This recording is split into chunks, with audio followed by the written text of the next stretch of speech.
Exam की दृष्टि से हमें अपना यूनिट 3 में सिलेबस देखना है कि क्या क्या है। तो अपना सब्जेक्ट है education in India, status, problem and issues, यानी कि भारत में शिक्षा स्थिति, समस्याएं एवं मुद्दे।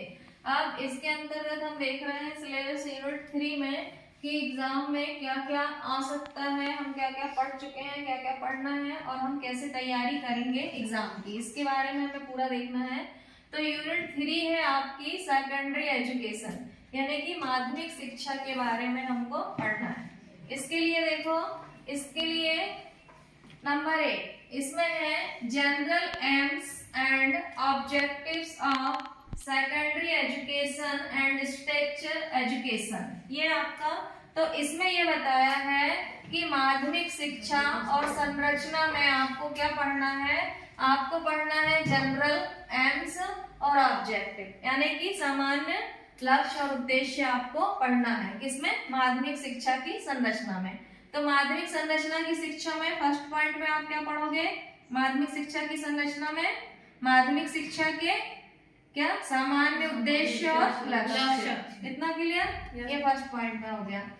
अब इसके बाद सेकंड में है, यहाँ पे देखो सेकंड में ड्यूरिंग पोस्ट इंडिपेंडेंस पीरियड है ना, constitutional of previous for education.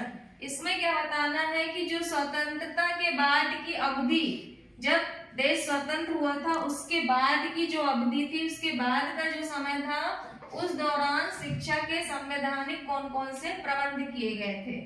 फिर इसके बाद हम देखेंगे, यहाँ पे देखो सेकेंडरी एजुकेशन की बात हो रही है, तो सेकेंडरी एजुकेशन कमीशन 1952-53, ये सेकेंडरी एजुकेशन कमीशन 1952-53 मृदालियर आयोग को भी कहा जाता है, जो कि हम पढ़ चुके हैं, मृदालियर कमीशन 1952-53 या सेकेंडरी एजुकेशन कमीशन, ठीक है, माध्यमिक शिक्षा कमीशन या मृदालियर कमीशन।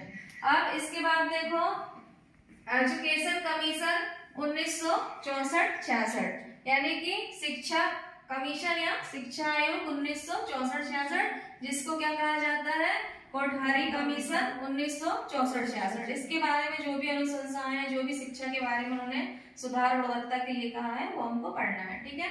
अब हम इसके बाद यहाँ पे आते हैं, देखो यहाँ पे है न्यू एजुकेशन पॉलिसी, यानी कि नई शिक्षा नीति 1986 की बात की गई है।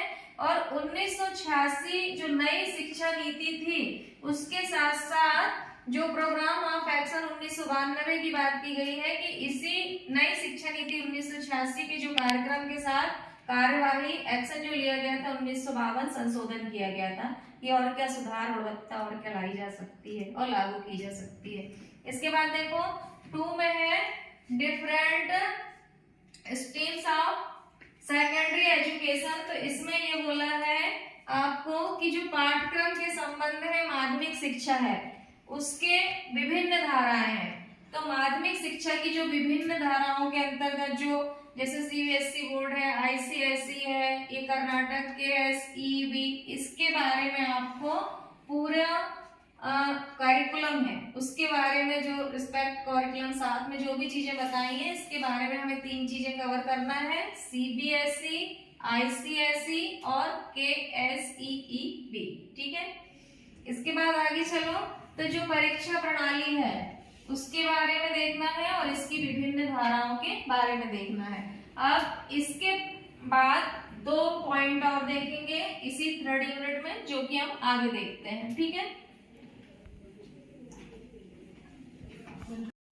अब इसी आगे यूनिट 3rd में जो सेकेंडरी एजुकेशन माध्यमिक शिक्षा का जो अगला पॉइंट था कि सेकेंडरी स्कूल टीचर क्वालिफिकेशन और कॉम्पिटिशन्स जॉब प्रोफाइल, तो इसमें देखो माध्यमिक विद्यालय शिक्षक और उनकी योग्यता क्या है, उनकी क्षमता क्या है, नौकरी प्रोफाइल कैसी है और पेशेवर आचार संहिता के बारे में हमको पढ़ना है।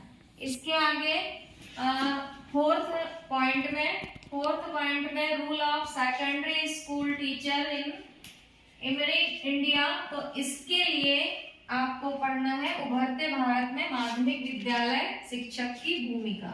ये सब हम यूनिट थर्ड के सिलेबस में यूनिट थर्ड जो है अपना भारत में शिक्षा स्थिति समस्याएं एवं मुद्दे जो पेपर है आपका, उसकी यूनिट थर्ड के जो शेष पॉइंट थे वही है, ये यूनिट थर्ड में हमें देखना है, पढ़ना है। ठीक है, एग्जाम की दृष्टि से मोस्ट आईएमपी है ये चीजें, तो एक बार हम पढ़ चुके हैं, वापस रिवीजन में भी और देख लेंगे।